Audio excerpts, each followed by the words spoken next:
Have you ever been told the truth about what intimate self-care really does to your body after 60?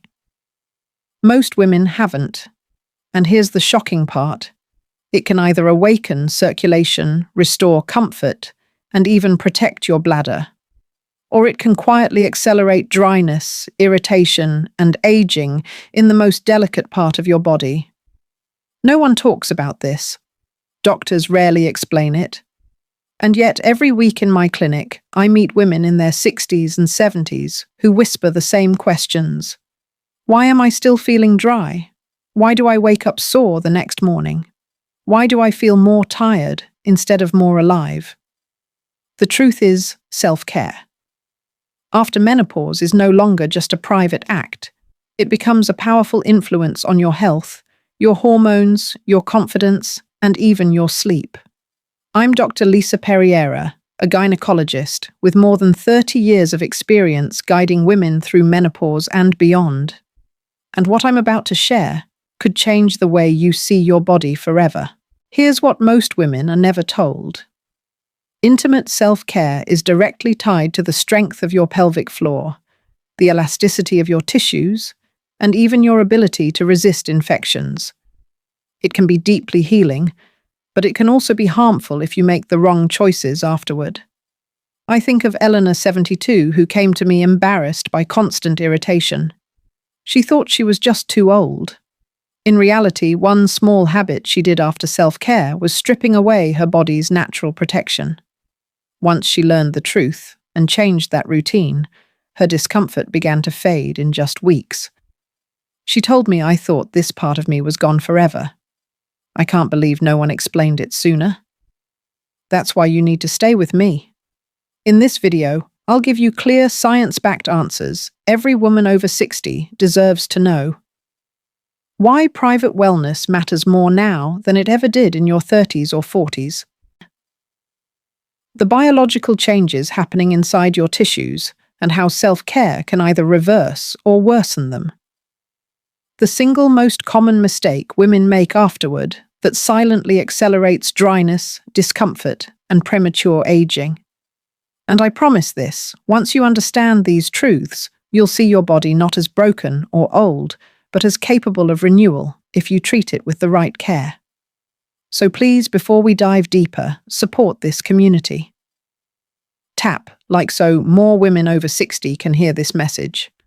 Subscribe, and turn on the bell for weekly health advice that doctors rarely share.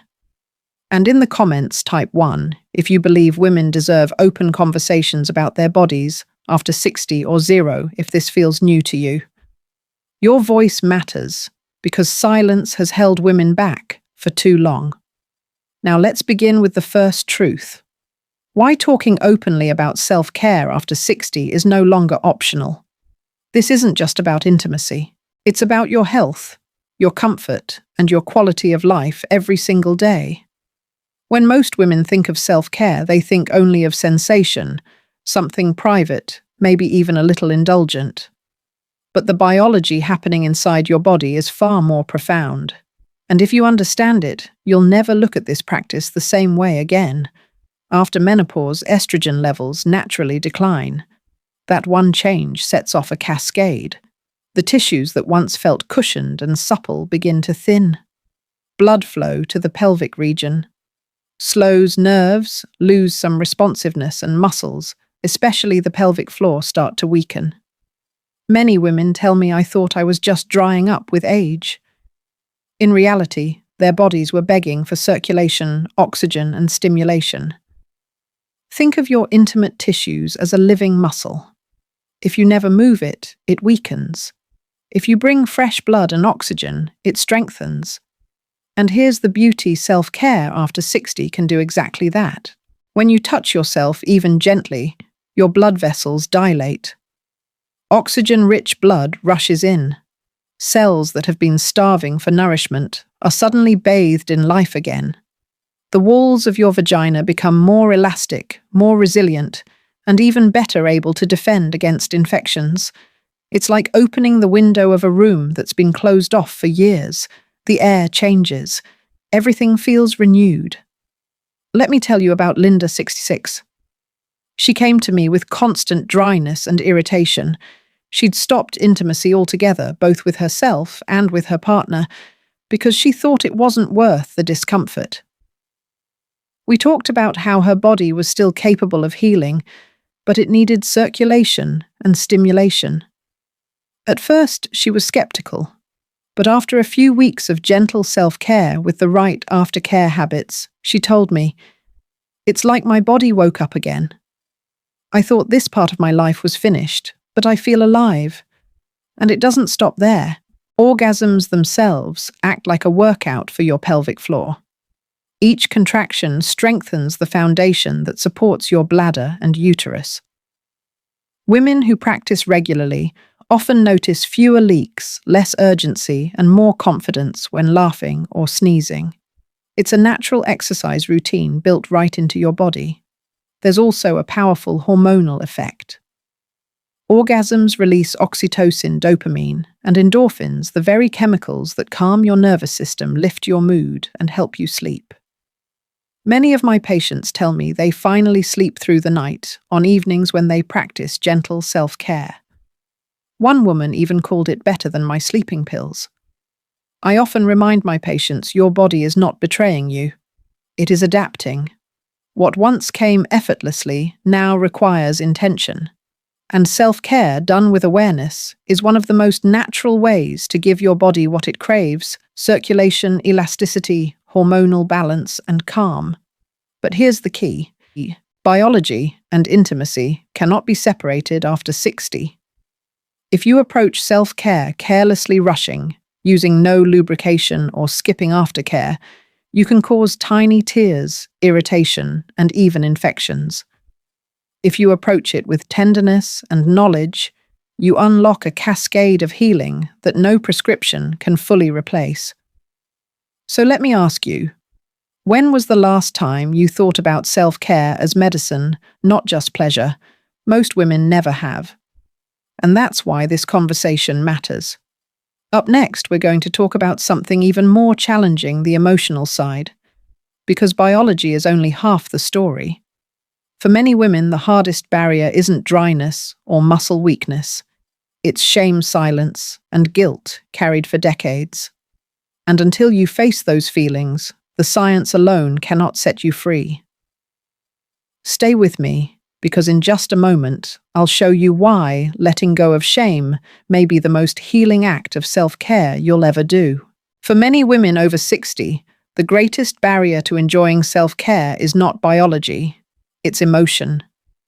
The shame, guilt, and silence that were placed on your shoulders decades ago still linger quietly inside. I cannot count how many times I've sat across from a woman in her late 60s or 70s, her voice barely above a whisper, as she confessed, "I still feel guilty," like I'm doing something wrong. These women lived entire lives being told that intimacy was for their husbands, not for themselves, that after menopause their desires should fade, that touching their own bodies was dirty, selfish, or shameful. But silence is heavy. It weighs on your spirit, and over time it robs you of freedom. Let me tell you about Teresa, 71. She admitted she had never once looked at her own vulva in a mirror.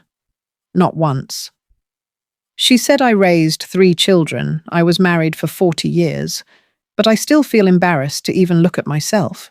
Her story is not unusual. Many women grow up believing their body belongs to others, to family, to partners, to society, but not to themselves. And then there's Margaret, 68. She burst into tears in my office when she confessed she still felt guilty even after her husband had passed away years earlier. "It feels like I'm betraying something," she said. But what she was really betraying was her own need for comfort, healing, and connection. Here's what I tell every woman: you are not broken. You are not sinful. You are not wrong. You were handed generations of silence, and you carried it because you thought you had to. But it was never yours to carry. When you finally give yourself permission to let go of that silence, something remarkable happens. The tension eases, the guilt begins to dissolve, and your body responds differently. Your muscles soften, your breath deepens, your tissues relax. What once felt mechanical or uncomfortable becomes tender, soothing, even joyful. I remember one patient, Elaine, 73, who told me she felt silly crying after self-care. She thought it meant she was lonely. But when she allowed herself to see those tears as healing her body's way of releasing decades of grief and responsibility, she discovered a new sense of peace. She told me later, "It felt like I put down a heavy bag I didn't even realize I was carrying." This is why I say self-care is not rebellion. It is self-connection. It is not indulgence. It is medicine. It is your body's way of reminding you, I am still alive. I am still capable of joy. And here's the truth every woman deserves to know. Intimacy is not erased by menopause. It evolves. It becomes more layered, more tender, sometimes more complicated, but no less important. When you stop hiding from yourself, you begin to heal not just physically, but emotionally. Think about it. How many years of your life were shaped by rules and silence that never served you? Isn't it time to lay those down? So here is my encouragement for you. The next time you allow yourself a moment of self-care, give yourself permission to feel whatever rises. If laughter comes, embrace it. If tears fall, let them. If calm surrounds you, breathe it in. That emotional release is not weakness. It is wisdom. It is your body completing the circle of healing. And once you reclaim that emotional freedom, you open the door to something extraordinary, the true benefits of self-care after 60. Because when you remove shame, you make space for healing. And that's when your body begins to respond with vitality, circulation, and comfort you thought you had lost. In a moment, I'll show you the real, tangible benefits of self-care after menopause. The physical changes that protect your bladder, strengthen your muscles, and even improve your sleep. What I share next may surprise you, because it goes far beyond intimacy. It reaches into every part of your daily life. Whenever women over 60 ask me, "Does self-care really matter at my age?" I always smile gently, because the answer is not just yes, it's absolutely. And the benefits go far beyond intimacy. Let's start with the physical side. When you practice gentle self-care, blood flow increases to tissues that desperately need oxygen and nourishment. This circulation improves elasticity, helping reduce the painful dryness so many women silently endure. I've seen patients who thought they had to live with constant irritation discover that within weeks of consistent mindful self-care, their tissues felt healthier, softer, and more resilient. Take Rosa, 67, from California. She told me that sitting down was uncomfortable, walking long distances left her sore, and intimacy with her partner was nearly impossible.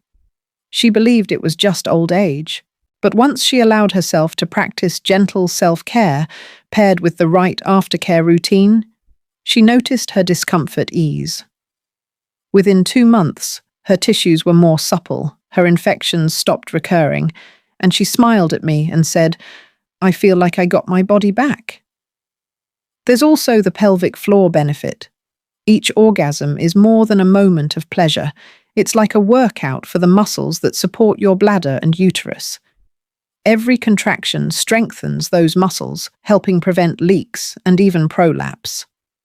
Women often come to me embarrassed by bladder urgency or leakage when laughing or sneezing.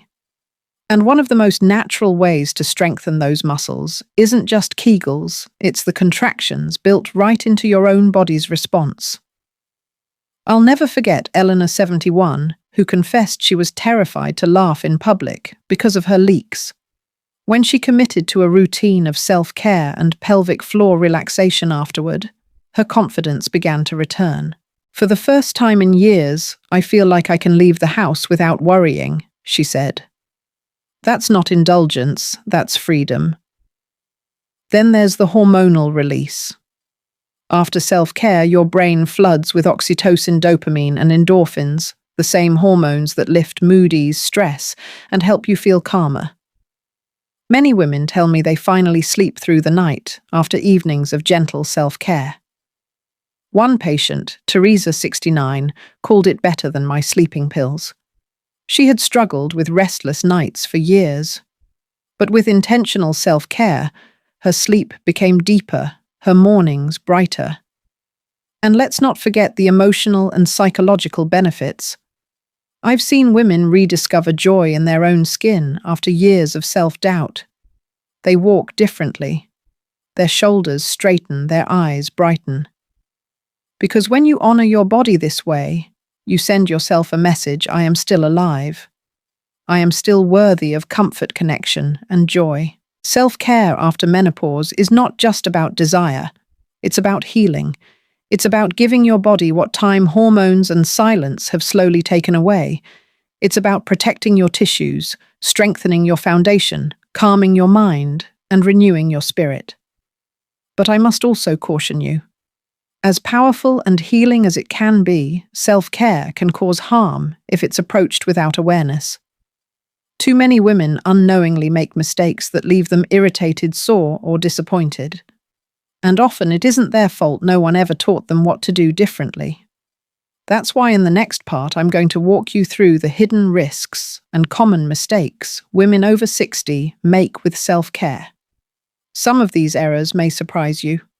One of them is so common that nearly every woman I've spoken to admits to it, and yet it quietly accelerates dryness and aging in the very tissues you're trying to protect. Stay with me, because avoiding these mistakes could mean the difference between feeling renewed and feeling broken. As healing and empowering as intimate self-care can be after 60, there are also risks when it's done without awareness. And sadly, too many women unknowingly hurt themselves in the very moments they're seeking comfort. These mistakes are common, but they can quietly accelerate dryness, irritation, and even infections. Let's uncover them together. The first mistake is using no lubrication at all. After menopause, natural moisture declines as estrogen drops. Friction without support can lead to micro-tears, burning, and soreness. Many women come to me embarrassed, saying I thought pain was just part of getting older. But in reality, their tissues were simply being asked to do more than they could handle without help. A small amount of the right lubrication, water-based or silicone-based, unscented, and designed for intimacy, can make the difference between healing and harm. The second mistake is using harsh products. Some women reach for soap oils or even lotions not meant for intimate areas. These strip away the protective bacteria and alter the pH balance, leaving the vagina more vulnerable to infections. I once treated Susan, 70, who thought her recurring irritation was just hormones. But when we traced her routine, she admitted she was using a fragranced body wash after every self-care session. Once she switched to plain lukewarm water, her symptoms vanished. The third mistake is relying only on strong vibrators. While there's nothing wrong with using devices depending solely on intense vibration, can overwhelm delicate nerves and reduce sensitivity over time.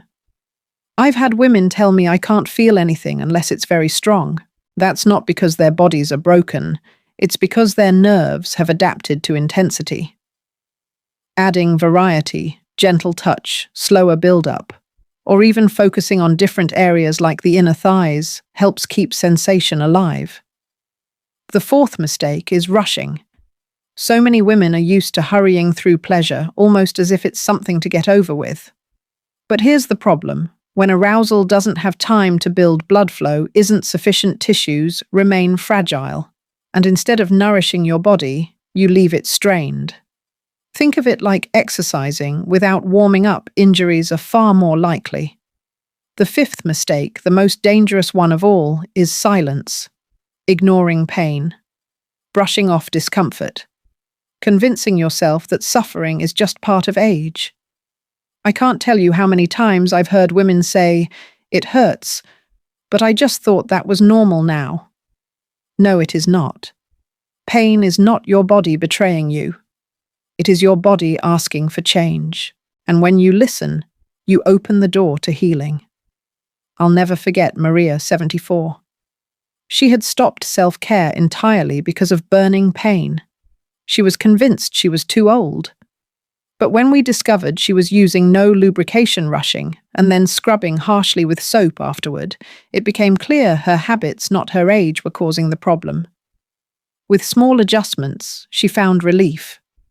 The tears in her eyes when she realized she wasn't broken, that memory will never leave me. Here's the truth.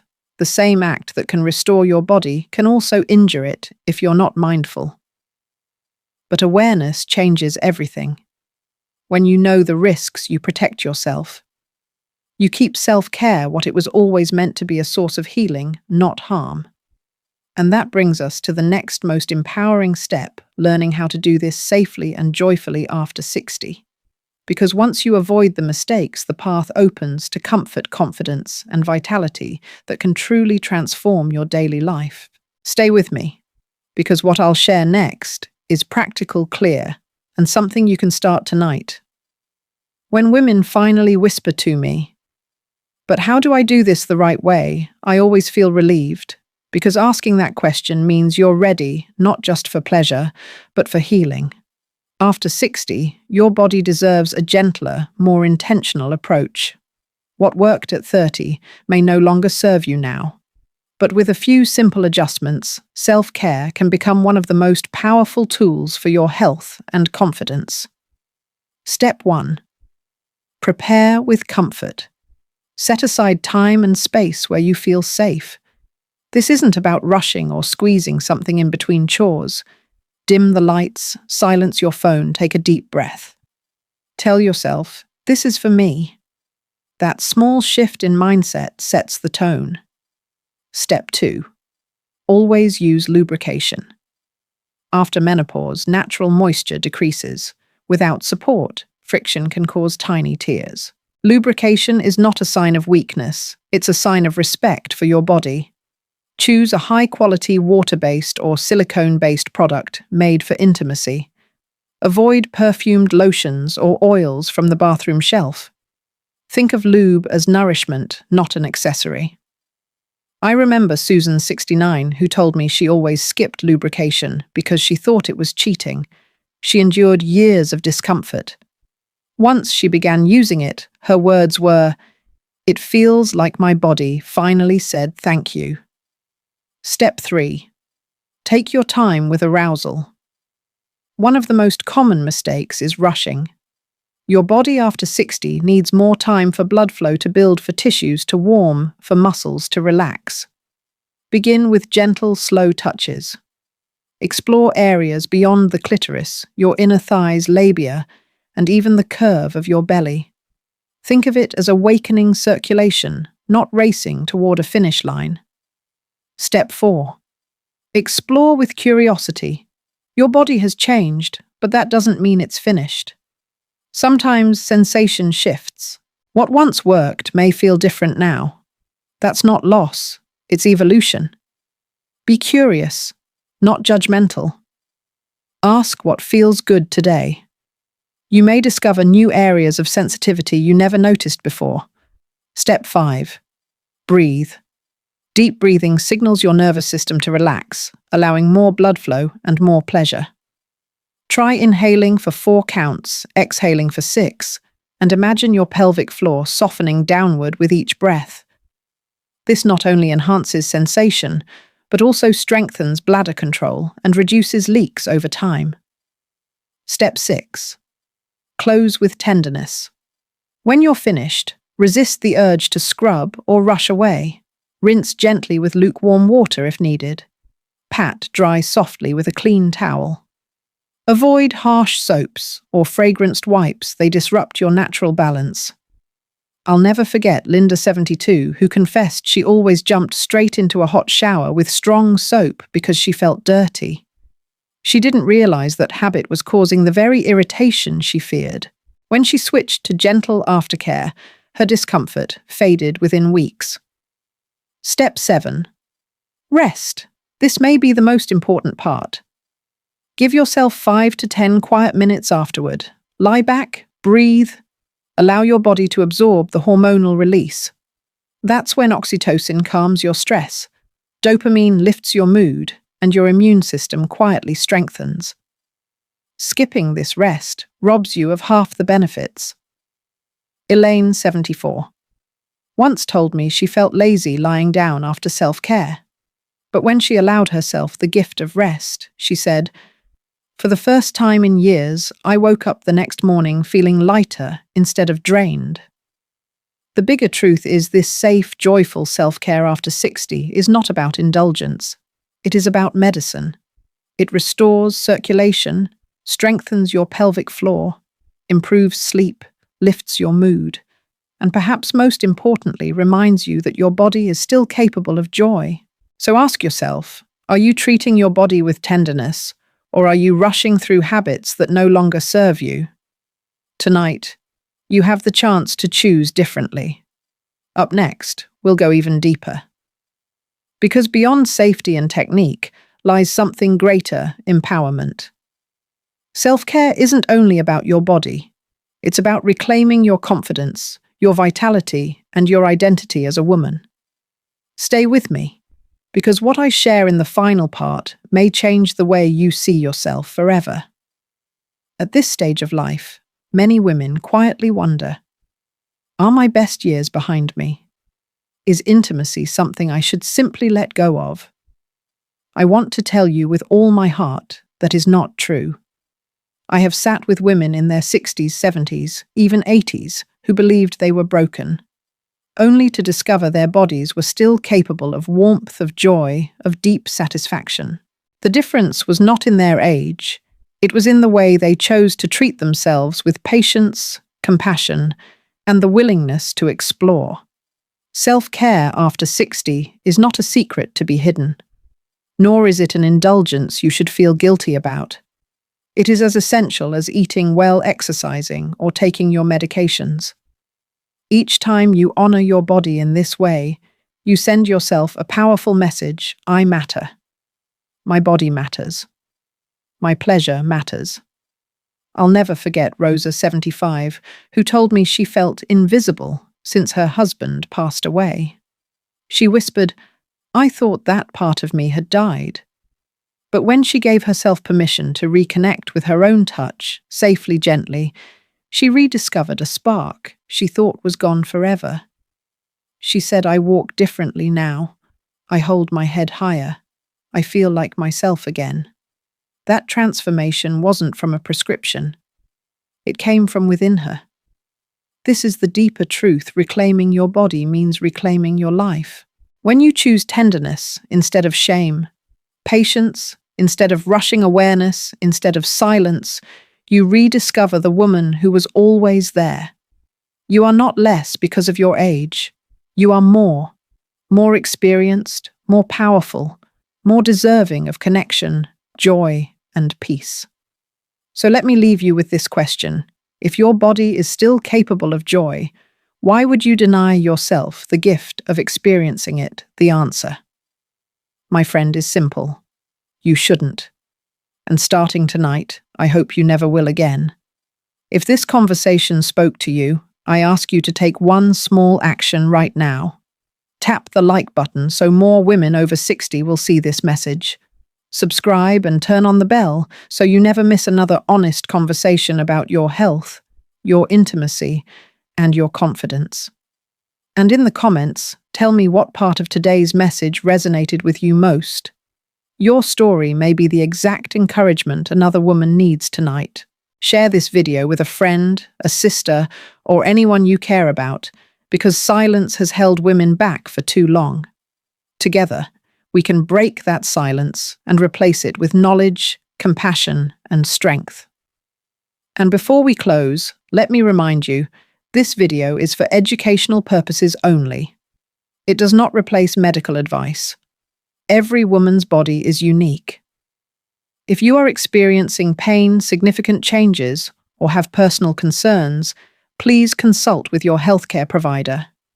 Your well-being deserves personalized care.